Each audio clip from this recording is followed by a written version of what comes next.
Good evening, everyone. Thank you so much for joining us in this event organized by the Fashion and Global Brand Management team at ICMS. My name is Catalina. I am the Fashion and Global Brand Management Executive, and I'm so happy to be here today. ICMS is the only institution in New South Wales that offers a bachelor in both business and fashion. So if you're interested in the fashion industry, but want a career with transferable skills like business, you've definitely come to the right place. For those of you who have already applied directly or through UAC, get excited because we will be having events and masterclasses like this every month starting in February 2022. And this will be for our fashion, entrepreneurship, and marketing students. As you all know, we have here today Pip Edwards and Claire Tregoning, founders of a brand that I personally love, P.E Nation. Pip and Claire will be sharing some amazing insights from their journey to become one of Australia's largest activewear brands. And they actually gave us a 20% off code. So you'll be getting that in your email after the event. And it's also a pleasure for me to be presenting our amazing host for this event today. She's one of Australia's most respected lifestyle commentators, opinion writers, content directors, speakers, and editors. She started in the world of fashion and PR and has maintained relationship with some of the world's leaders in pop culture, lifestyle, fashion, and news. She contributes to Daily, Sunday Telegraph, news.com.au, vogue.com.au, and Vogue Living. And she has been a commentator on Today, ACA, Sunrise, and The Morning Show. This is Melissa Hoyer, and she will also be working with our fashion students in 2022. So we are really excited for you to see why we love working with her. Melissa, how are you today? I'm very well and very excited to be here talking to two of my favourite fashion people, and of course you, Catalina. So no, I think it's going to be a really good hour just to really discuss, the business of fashion. And I think that's the one thing, I'm sure everyone was watching today, everything that was coming out of New York with the Met Gala. And it's interesting because that's always what you see. That's sort of the end result, isn't it, of fashion, and Claire and Pip know that, but the work that goes into the business of fashion and actually getting everything together is amazingly, it's a big thing to be doing. So yeah, no, I'm excited, and quite ironic that we are doing it, the day, the night that the Met Gala and sort of the fashion world has sort of suddenly come back to life. So thanks for having me. Thank you, guys. We will be having some questions that people send over. So you can take it from here, Melissa. Yeah, okay. So, well, Pip and Claire, I think I've known you probably quite a long time, really. Too long. Probably when you first started PE, and then I know, and Pip, I knew you well before then. So what was it that actually, I was sort of interested, what made you two come together and sort of think, okay, we've got this concept, we've got this brand idea. What was it that drew you two together? Pip? Well, Claire and I actually met when we worked at Sass and Bide. So Yep. we worked together there for nearly 5 years prior to PE. I sat next to her, literally like had a partition between us, and I was senior creative and she was senior designer. So we had this amazing working kind of relationship. I think I was more annoying to her. I would like to hear over the corner. But we just really established, that we had a very similar eye. We just, our design aesthetic was on the same page. And I think that was really clear and apparent. And I think we always talked about doing something, but didn't really know what it was. And also too, when you are working at another company. You were Sass and Bide. I mean, prior to that, you were at Subi, Pip. Yeah. So, it was probably hard to be like sitting at Sass and Bide and sort of talking over the partition going, oh, by the way, let's meet at 4 and let's show each other, the drawings of what we're going to be doing with P.E Nation. So it's probably no, it didn't happen there. Yeah. Oh no. Yeah. Claire went off to have babies. Yeah. Yeah. Good on you. And I mean, funnily enough, the truth is, I started dating a guy that was best friends with Claire's husband, and we went on this double date, and we had a boozy lunch, and we sat there, and we were like, oh my gosh, we should do something like this. And it started off with the initials PE, and I think for us, that's honestly where the penny dropped. It was the initials, and we knew that had some familiarity. Because I think that's the whole thing. It's like, what is your concept? How do you come up with this concept? And for Claire and I, we love fashion. We're into exercise. We follow street style. We're trend forecasters in a sense in our previous jobs. So this whole thing of entering the market, it wasn't like the gap in the market, but the gap in the market was product that actually served our own life. Yeah. And I think that is. You want to add to that, Claire? I was just going to say, like, Claire, what were you thinking? It's the aesthetic that we loved, which we couldn't find anywhere else. It was that kind of 90s street vibe, which we wanted to smash with the active, but also make it quite fashionable as well. So, and we couldn't find that in any of the other brands that we were looking at. And so it worked. I think at the time, all the other active brands were talking about, you can wear your active wear down the street to lunch, blah, blah, blah. But the actual product that they were designing literally just belonged in the gym. And we flipped it on its head, and we put the design aesthetic first. And it was all about, trend colors, prints, the styling of it, and then made it performance. Yeah. We went the other way. Yeah, because when you think of sort of a lot of our sort of listeners and viewers today are probably thinking, well, we only know PE as our choice of activewear, but we're a little bit longer ago, it was pale pink, it was lemon, it was mauve, it was all that sort of very feminine essential activewear that you'd find at a big department store in the activewear department, which was way over in the corner, because it wasn't seen to be a fusion of fashion. And to be honest, it was at a time there were a lot of active brands in the market. It was actually pretty saturated, but the proposition was that we made it fashion, and we actually legitimized that category in the fashion stakes. So I think that's what was so disruptive, because active brands just were being inspired by performance active disciplines, where we're inspired by fashion, high-end, runway, street style, pop culture.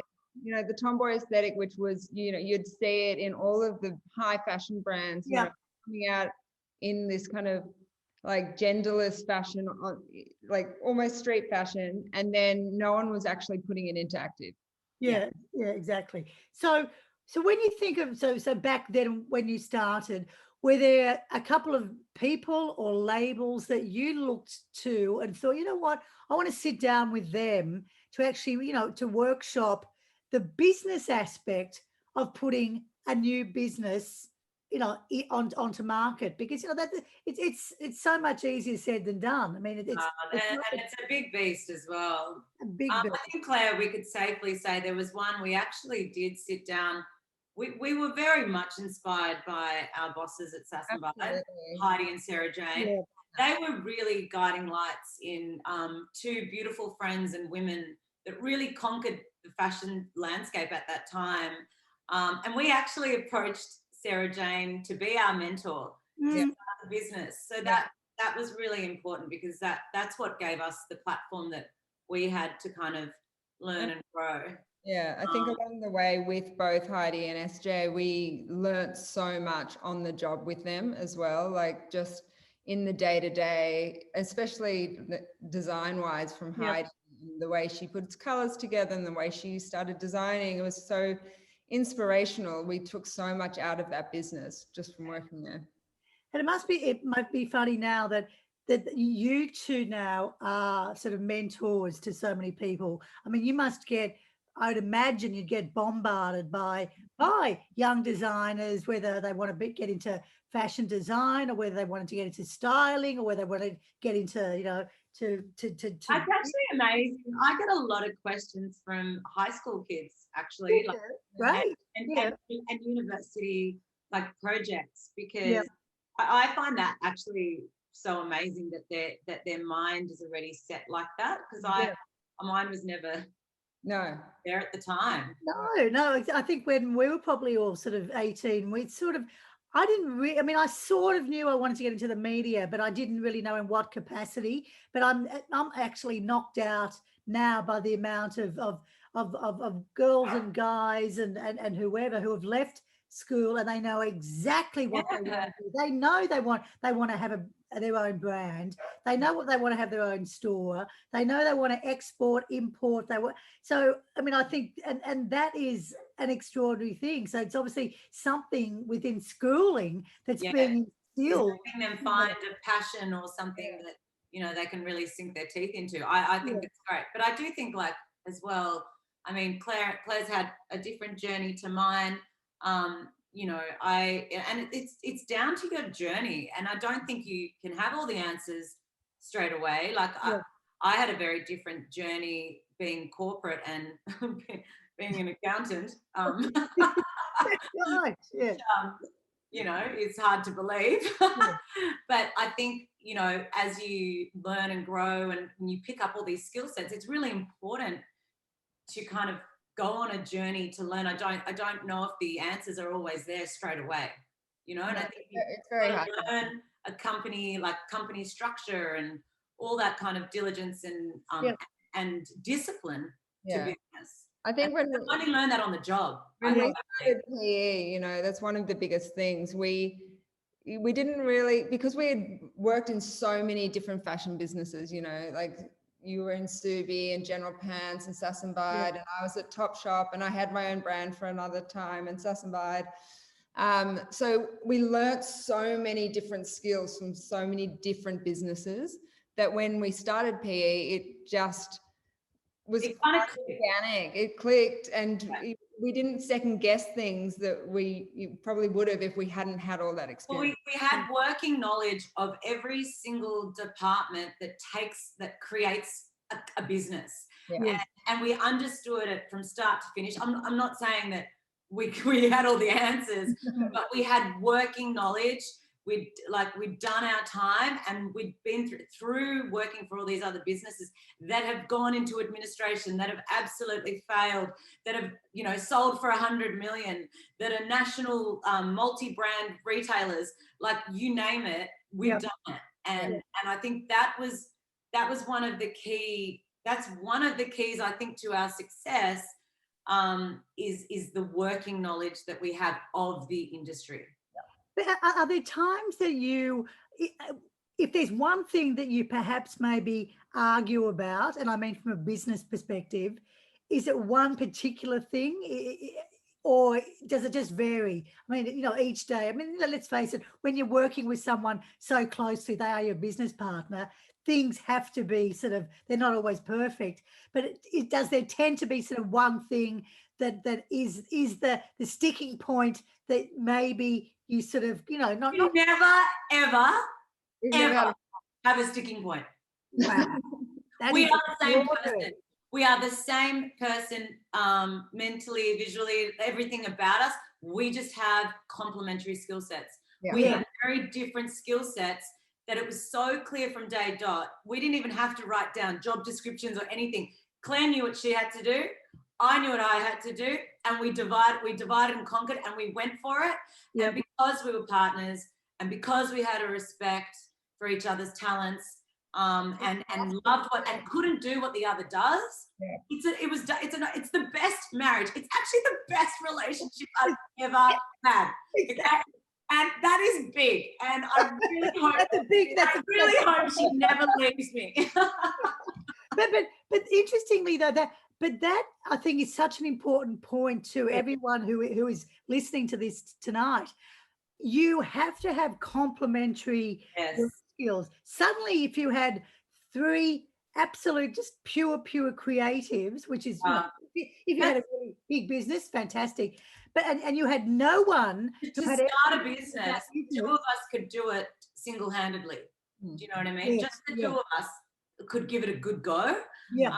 And it removes ego and it removes a power struggle. So you can get that in relationships, and especially, but because we are so different in what we do and our output, we are better together. So that is a really magical combination, I think. And I think that's the business side, as we were talking just very briefly about, sort of getting up to the Met Gala thing today. Sure, we are wearing black, which is seems to be look at us all. So funny. Trend on the runway there. Did you like Kim Kardashian? I mean, I'm still trying to work it out. But I mean, I've been looking at them all day and I've been trying to work them all out. But anyway, I have to say, Rihanna did it for me. But she does. I mean, it's funny when I looked at them again. I think that's the thing with any sort of red carpet thing, any runway show.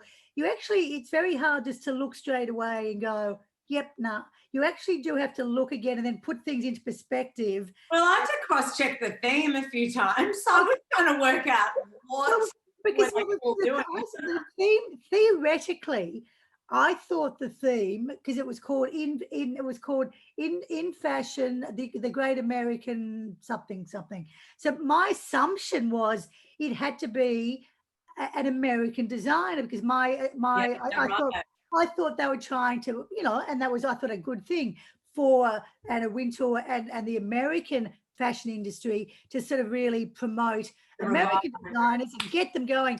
And then there's Givenchy, there's Balenciaga, there's this. And I thought, nah, I got that wrong. I totally got the theme. I think what they were trying to say was that fashion is this sort of a demigod of everything. It has a bit of everything. It has your Lanvin, it has your Balenciaga, it has your Dior. So I think I sort of got that a bit mixed up. So I had to keep cross-checking myself.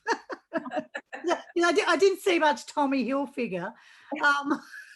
But so when you did sort of first start, were you sort of scared at all to launch a brand? I mean, I know you spoke about how your market, it was, I don't want to say saturated, but there were quite a lot of designers and a lot of brands in your market.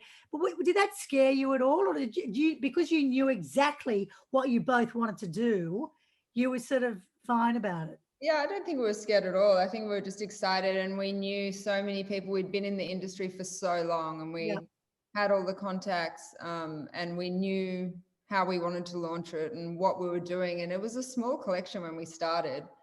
I think we were very clear on our aesthetic. We were very, very clear on who we were and what we stood for. Yeah, so that always helps, because if you know who you are, you can go for it. Yeah.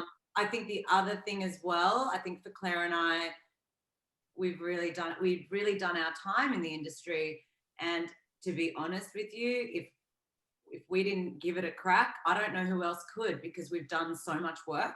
Do you know what I mean? So it's kind of like I had to put it all on the line, and I had to go for it, because that was it. That was it for me. Yeah. You know what I mean? And I think when you have that passion or that drive, you are unstoppable. Totally. It was authentic to who we are, and it still is. And so when it's authentic to you, it feels good, and it's going to be okay. Yeah. I think that word authenticity is so important, because I mean, the amount of designers that I think we have seen come and go, and no doubt everyone who's listening, who's on this tonight, have even like young people have seen designers start and they've lasted a year or two, but they haven't sort of found their path. And I think I remember someone saying that to me a little while ago.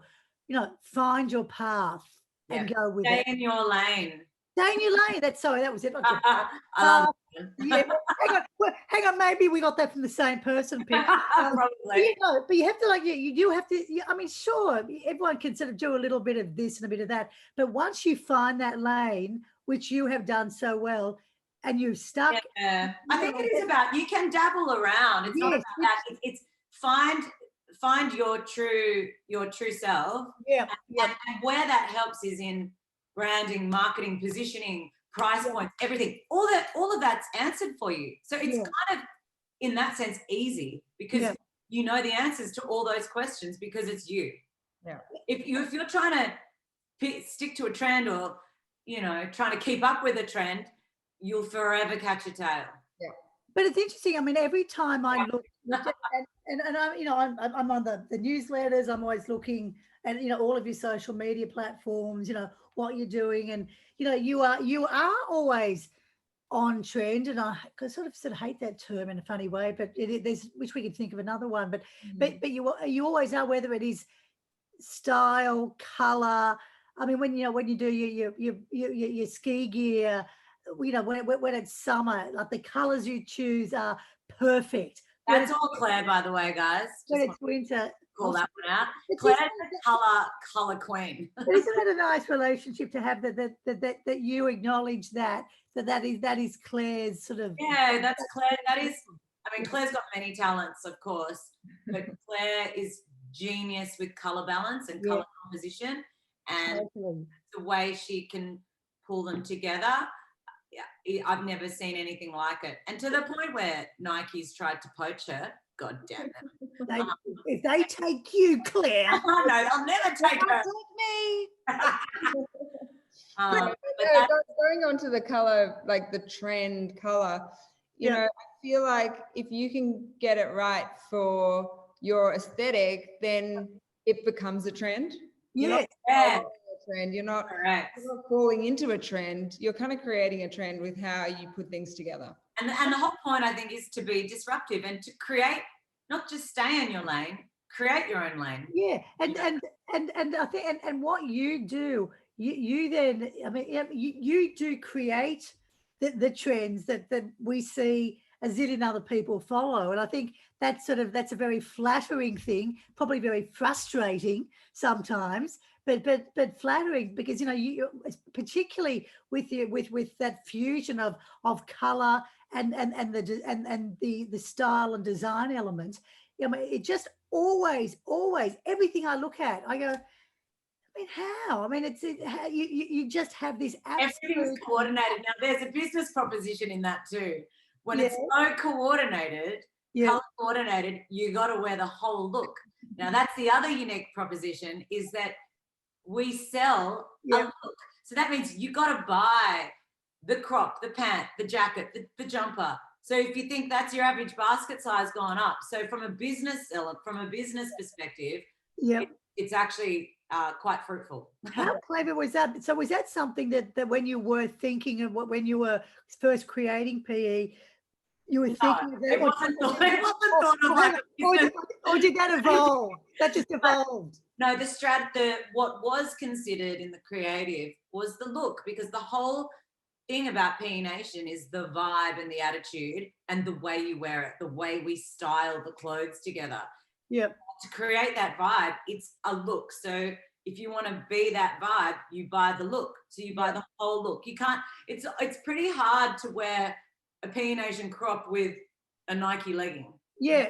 It just doesn't work, and it's just and it's done for you. The thought process is done for you, and I think that's something Claire and I learned actually at Sass and Buy.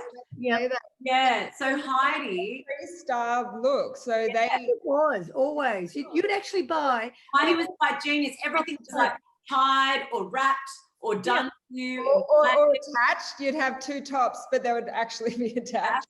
And so there was something in that we were like, oh my God, for the average consumer who isn't in for themselves or dress themselves, it's a no-brainer. They're like, I'll get that whole look because it's done for me. Yes. So apply that to how we create looks. And So we don't create categories, like we don't design by crops, leggings, that we design by look. So it crosses the whole thing. So it's a bundle, you know. And let's face it, I mean, like, fashion for a lot of people, you know, whether it is sort of athleisure wear, whether it is, you know, your ski wear, whether it's your everyday wear that the PE is as well, fashion can be very difficult for people to buy. And I think because we all work in it, it's sort of been, oh, I'll pop into this store. You know, I'll get that thing because I know it's going to work. You buy it, you walk out the door. But you know, I speak to so many people, young, middle age, whatever, and they find buying clothes difficult. Not because they're gorgeous. It's not because of sizing or anything. They just don't get that. How to put it together. Would that crop top, you know, go with those leggings? But then would I wear that big jacket? And then would I put also that sweater around my, you know, around my hips? Yeah. But that's what PE. Yeah, and I think that was a lot. That's a big part of the marketing is, and our content and all that content creation is actually how do you wear it? Like and how versatile is it? What else can we wear with it? Yeah, so you got to give the customer those options. Yeah, Which, you know, you get bang for your buck. You're getting all these outfits. You're getting styling education. You're buying into a trend, and guess what? It's also functional. That's the beauty. It's not. Do you know what I mean? It's not just fashionable. Yeah. It's performance. And weirdly, I mean, I guess speaking of functional, 2020, while so many, you know, fashion designers, retailers just, you know, went to the floor because of COVID, business for you, I would imagine, went through the roof because all we were doing was working from home. Or if we weren't working from home, and if we were going to the park or visiting friends before we couldn't do anything, you were only wearing casual. I mean, you're only wearing casual stuff. Yeah. No one was putting on a party dress. I think it changed the playing field out there for a lot of people. Like, you know, a lot of people were used to wearing suits and dressed up corporately for work, and then suddenly we're all the same. We're all at home. Yeah. So it kind of did create a good platform for our business. I mean, we're very lucky to be in the right category for, you know, a global situation. In saying that, you know, more business means more pressure. So, and that adds a lot of pressure to a growing business in terms of staffing and structure. And so how many staff have sort of like nationally within Australia? 55. You and globally, you have staff globally. Yeah, we have sales agents and PR, so they're not extended, but we're building out our US team now. Yeah. How brilliant. Yeah. But I mean, the reaction already in the US has been good, hasn't it? That I'm aware of. Yeah. So can you? I mean, I can imagine it like going off like a cracker in the US. And even in Asia, and even it takes time. You can't just arrive. Yeah. Here we are, because there's probably a lot of people who arrive and say, "Here we are." But and also, what about the Asian market as well? Would you be? They're two very interesting markets, to be honest. Like, they do require boots on the ground, you know, and work that out. And you know, you do need intel around their lifestyle and their idiosyncrasies as a nation or as a country, and you know, the way they live their life. Because you got to understand, at the end of the day, P.E Nation, it might be a fashion brand, but it's a lifestyle brand. So you've got to be able to know how to market to them, talk to them, and that does take time. Totally. And we are in the department stores in the US and in the different Asian countries, but it is, no one has seen us in our entirety. No, exactly. What we stand for. So our agents are excellent over there, say in America, North America, but they're pushing pure active, whereas how we do it here, we're pushing the fashion with the active. And so, and I think that's been our problem, is that the rest of the world, because they can't get their head around how we wear our product, that they can sometimes pigeonhole us into just, are they an active brand or are they a fashion brand? Like, it's quite hard to get their head around. So that's why we need boots on the ground. Yeah. to really drive it home over there. So that's what we're working on. So do you call PE active wear, athleisure wear? Like what's the word that you I don't know if there is one word. I hate all those words. No, because I know, you know what? I hate the word athleisure. It's just to me it reminds me of like people going on a cruise, and I mean older people going, "Hey Harry, have you got your athleisure wear with you?" I just don't like athleisure. I don't know why. Just something about the word athleisure wear. But I think it's called, well, athleisure is definitely like trackies and hoodies and stuff. Like yes. Yeah. Activewear is definitely like leggings and that. Yes. Yep. So I think you could probably call us urban street. Yes. Yeah. You know what I mean? So a maybe urban active street wear. Yeah. That's kind of how we would want to wear it. Like, so that's what we would call ourselves. I can't speak for everyone else. Yeah.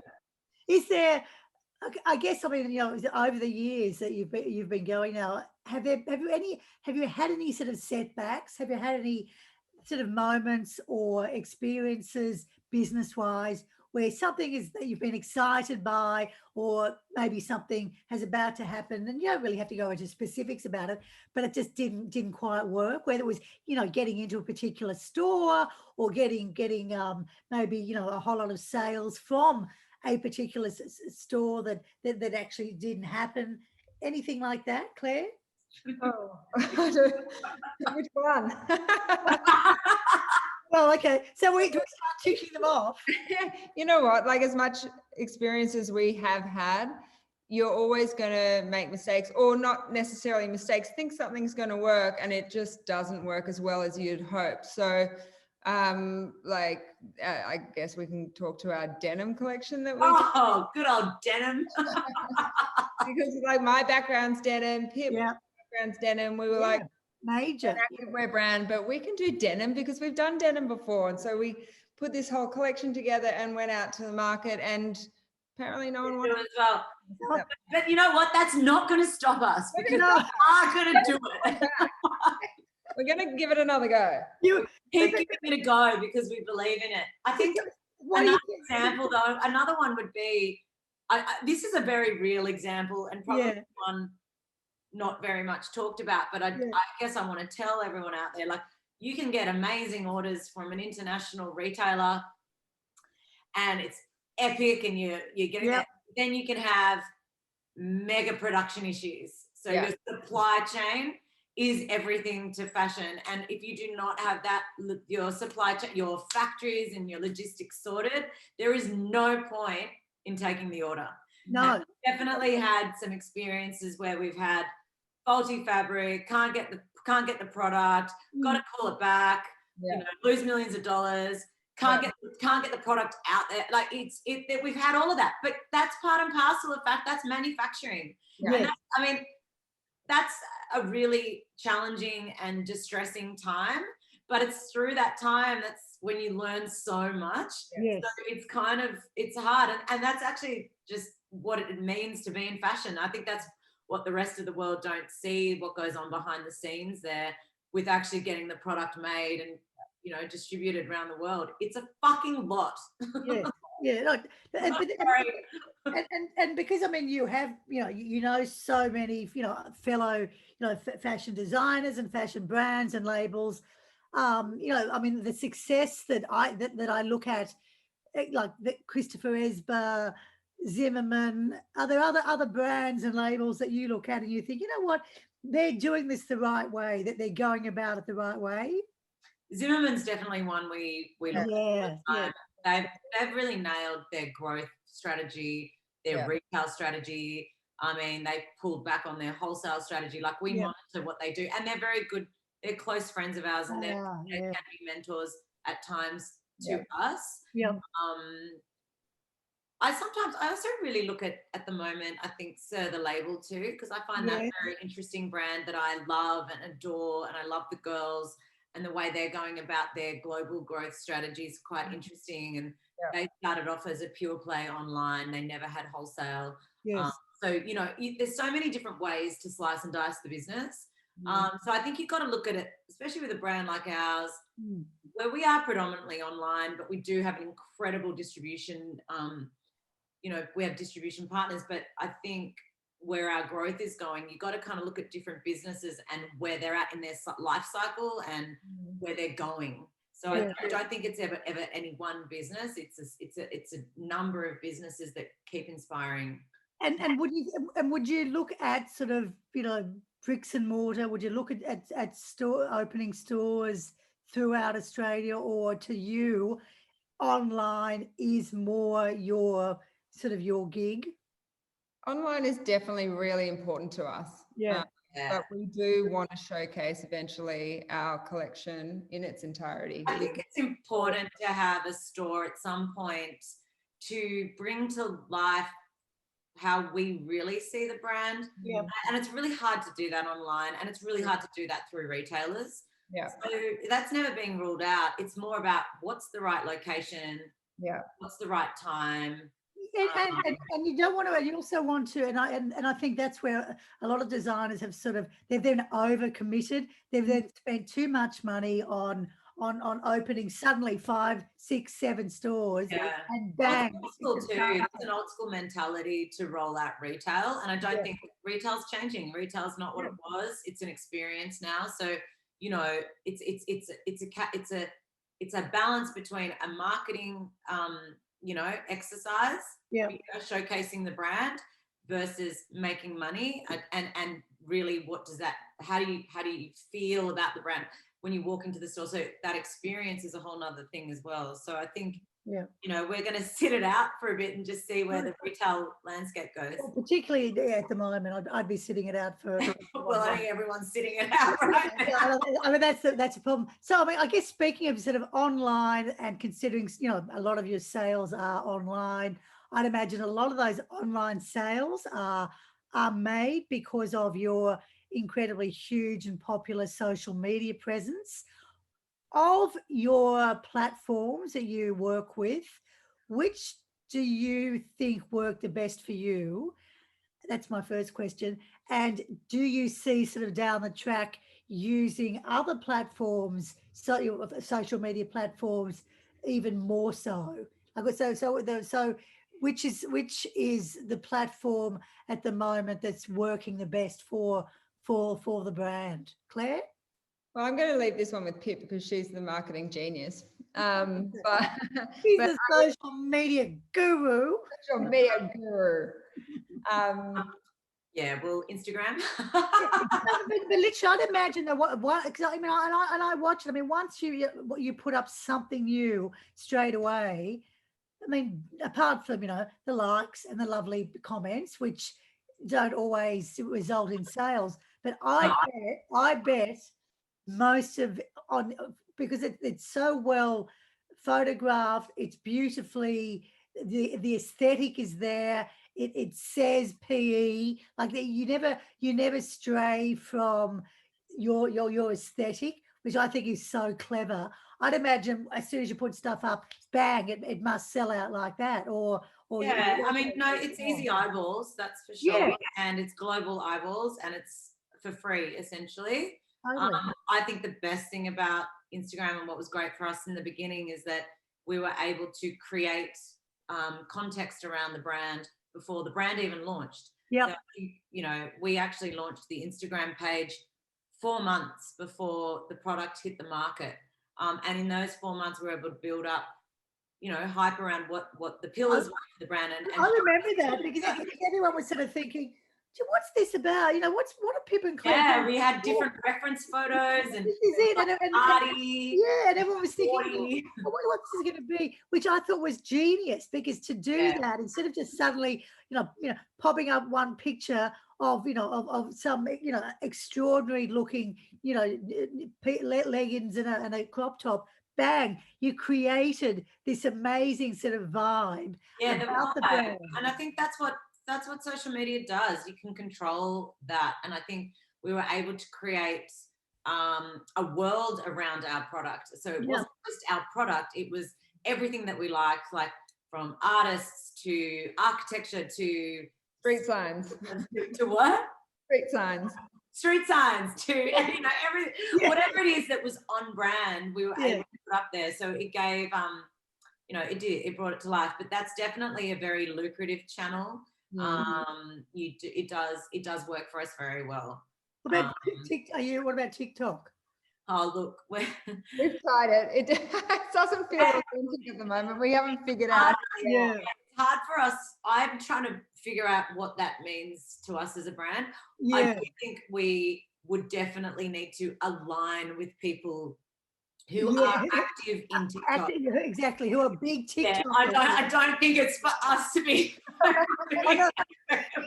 whatever it is, I can't do it. My son would shoot me right now. Oh, no. Very embarrassed. My word, but the word TikTok to my son, and we've only got young sons every month, you know. They're not that young.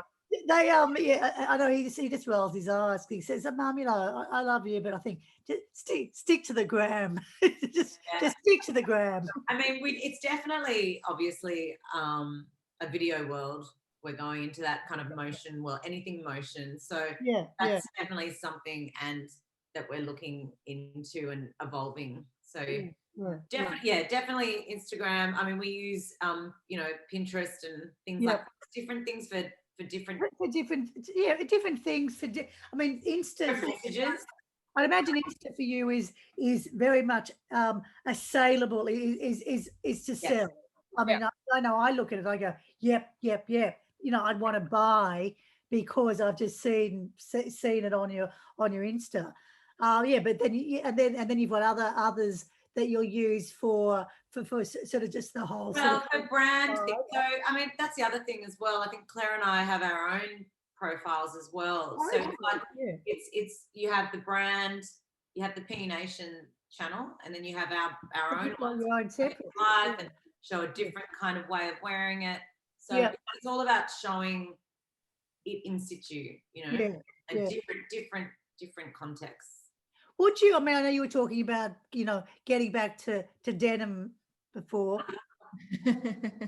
What is there? Is there something else, you know, when you've been sort of, you know, just sitting in the office or, you know, out having a few bevies, just thinking, you know what, one day let's do like an amazing little collection of, and I'm going to say, you know, of like killer black dresses, of killer something else, you know. That can happen. Things like that. You're knowing you two probably will. You'll suddenly just, you know, like you know, the killer black sort of, you know, tuck sort of jacket, but with like a bit of a sporty vibe. So that is so me. You know, I'm a black tux jacket girl. That's my. But I think that happened, Claire. That happened for us when Claire and I love skiing. You know, it's very much part of our DNA. And I think the first jacket we ever designed was based off a ski jacket. So skiing, that ski aesthetic, that retro vibes really. And that's actually how the ski thing came. Like we're on the slopes wearing PE jackets that weren't ski appropriate at all. And it's kind of like, we want to do this. So that does happen, and that's where it's authentic. And if it's, you know, again, true to what you do and how you live, then but the ski collection, when I would imagine would have gone incredibly well, like for our Australian winter. Pity no one can go and ski at the moment, but hopefully they all bought it before we went into launch. Was right in the middle of a pandemic, so that again another challenge. Another challenge. But there's but then I guess with you know, our real summer coming up, and obviously spring summer is in stores now from you know, every label. What are you seeing that people are buying and they're liking? Are they suddenly thinking, wow, I want to get back into color? Because we have all been at home over winter, and we've been in our black leggings, we've been in our white sneaks, we've been in our P.E Nation black t-shirts. You know, like, are you looking, Claire, you being the color guru, are you looking at people wanting those great color fusions? Yeah, I think so. Like, I feel like we sell so much color anyway. So Yeah, it's people good. are always coming to us when they want color. But, you know, we've got great swimwear about to drop, which is very colorful and fun and exciting. And I feel like that's going to be really great. Our knitwear pieces, which are fun and colorful and different, they're selling really well. I don't know, like, Pip? Definitely, I think swim's going to be a big one for us, because Yeah. that's a natural progression. I think for us being an Aussie brand that, you know, boasts itself being a coastal lifestyle, so Yeah. that's where we're going to attack swim in a big way, Yeah. in the PE way. Yeah. Yeah. Yeah, And PE two way. things before you go. I mean, you're both incredibly fit and which I find fantastic, and I must congratulate you on always. No, but you, That's also a struggle, by the way. but you live what you design, and I think that's so important. Yeah. Is there one or two things that we should all be doing every day for 5 or 10 minutes, just to, you know, just to get our bodies sorted, because we'll be at our PE swim relatively soon. I mean, are there a couple of things? I know you probably, you know, I know you do bigger picture things. You're doing, you know, 1 hour sessions, you know, doing Pilates and a lot with Leah Simmons. I think you work a lot with Leah. Yeah. Are there a couple of sort of just suggestions that you can give to everyone that's listening that we should be Breathe. yeah, Drink a lot of water. yeah, drink? So what drink? So Claire, drink lots of water. Yeah. Yep. Which I haven't had enough of today. Drink a lot of water. Breathe is a great one. Yep. Yep. Oh God, I don't know. Meditate. I just think like Meditate. I do think you've got to get out. You've got to get out into nature a little Yeah. bit. You've got to get out and walk Well, that's around. like And I think that gives.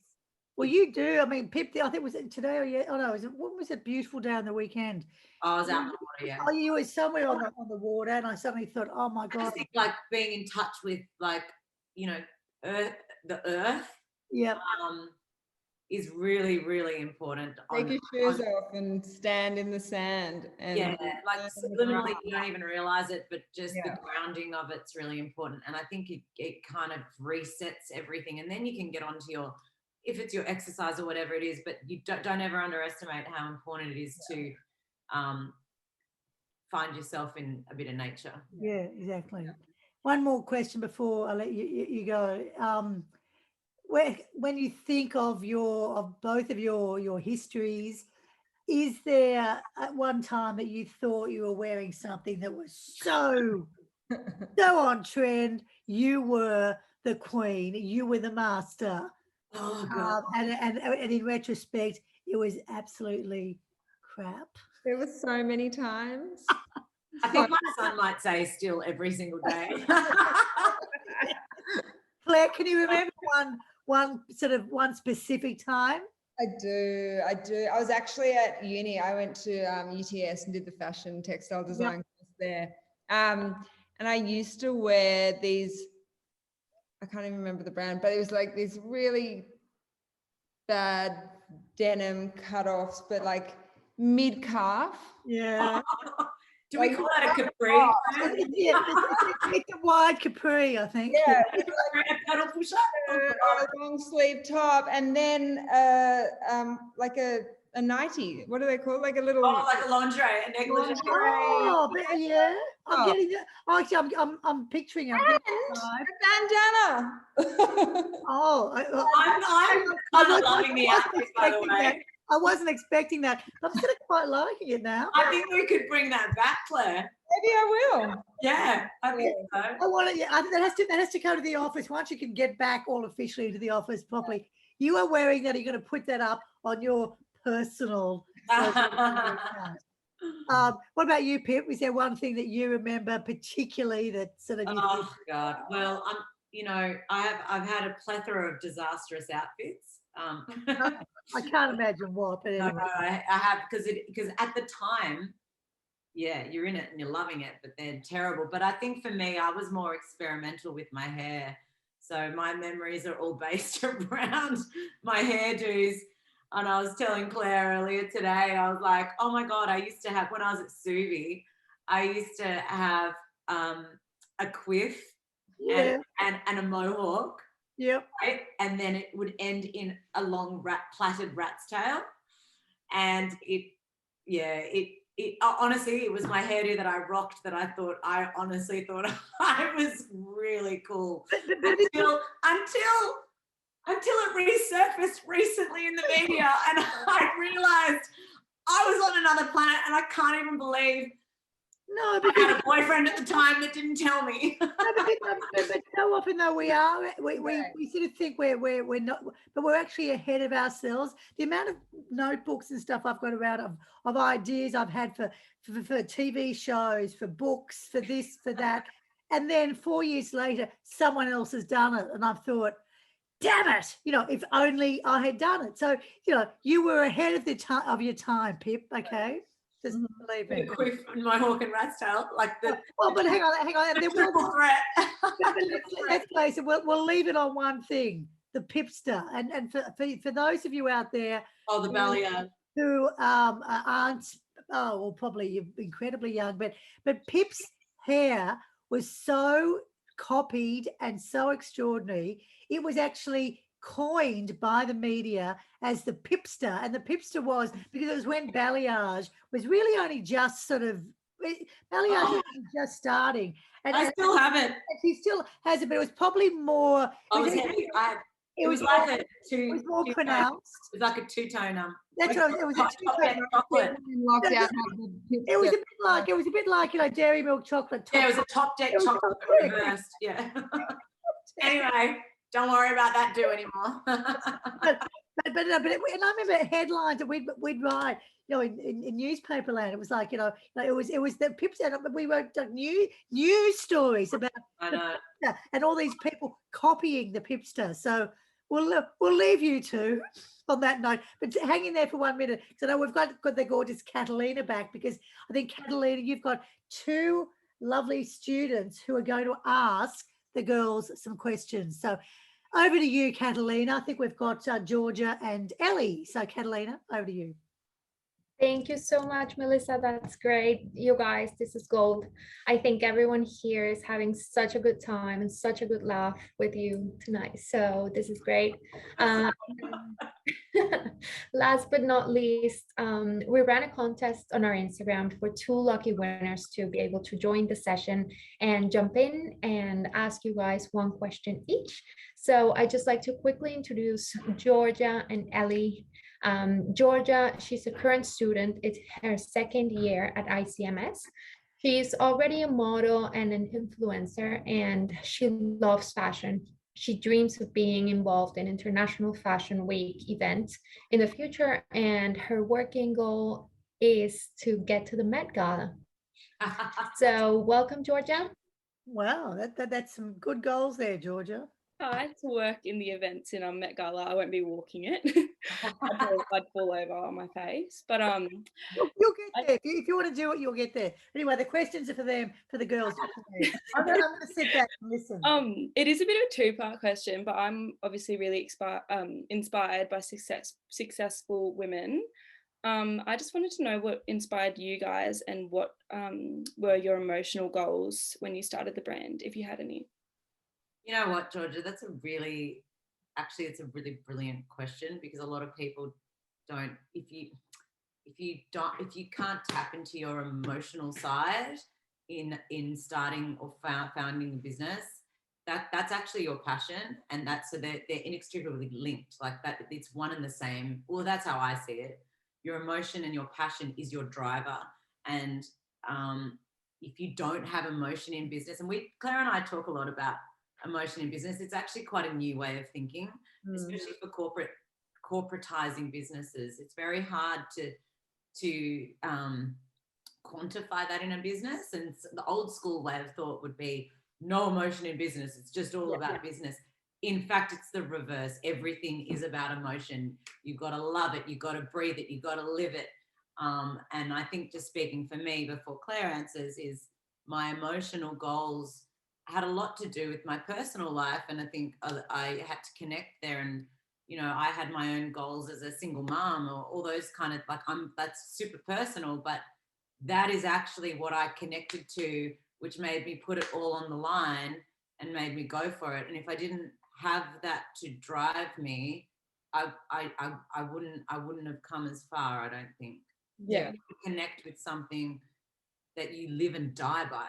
Yeah. And I think what inspired me and was working with Pip and how passionate we were together on this brand, which made it feel so right in our guts. And we often talk about our gut feel and that's the other thing, you know, you've got a lot of data in a business and people are like, but the data says this, and we go, but the gut says no, you know, so you've got to go with your gut, and that's your emotional. Today, Claire and I we will say no, because we know it feels wrong, even though the balance sheet might be looking really right. It doesn't matter, because you got to feel in a business. You got to feel your way. You don't need to know all the lingo. You don't need to, you know, understand all the politics or the structure.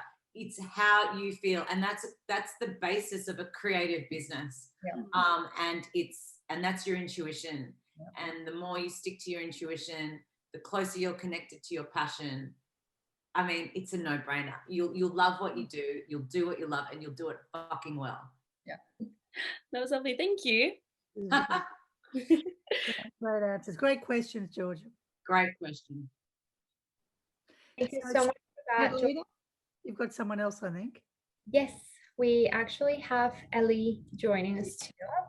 Ellie is currently in year 12. She goes to Oxford Falls Grammar School, and she will be starting with us in February next year, doing her Bachelor of Business in Fashion and Global Brand Management.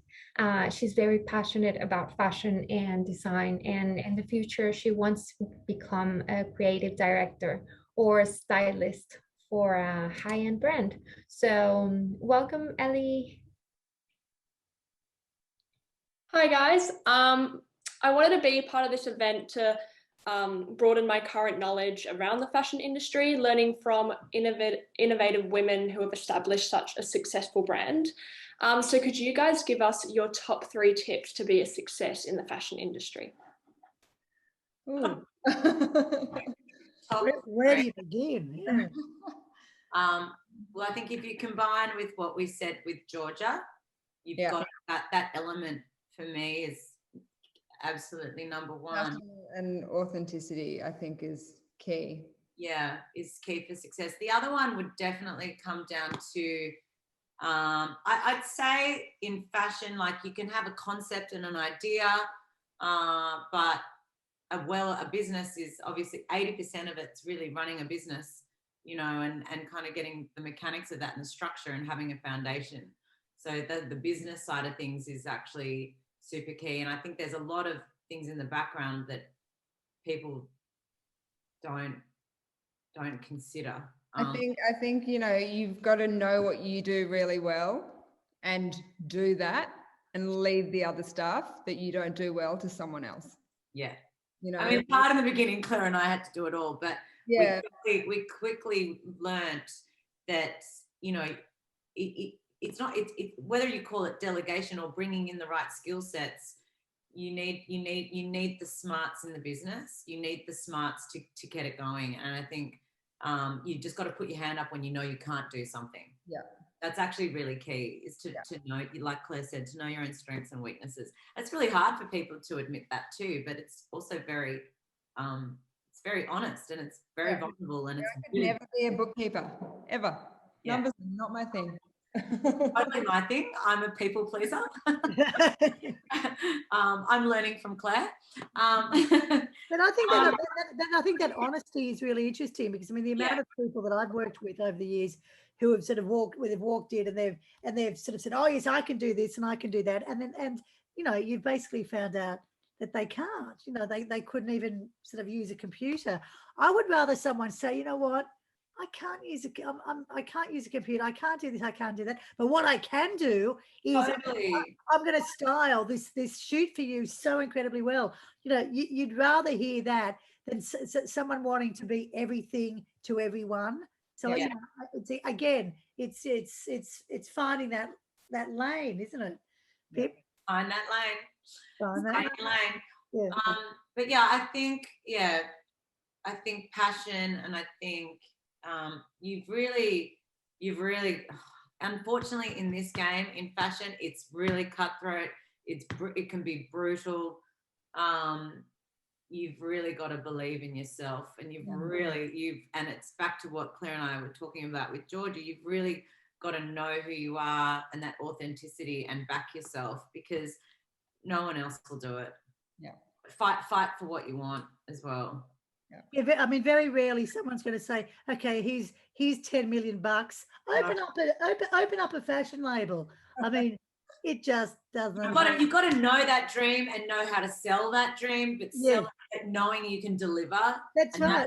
That's the difference. Like, I think you can sell a dream and then, like, you know, get left hanging. But if you know you can deliver, you've got the smarts to deliver. You're going to pull in the right people. Go sell that dream and sell it big. And then you create the dream, and then you sell P.E Nation for 200 million.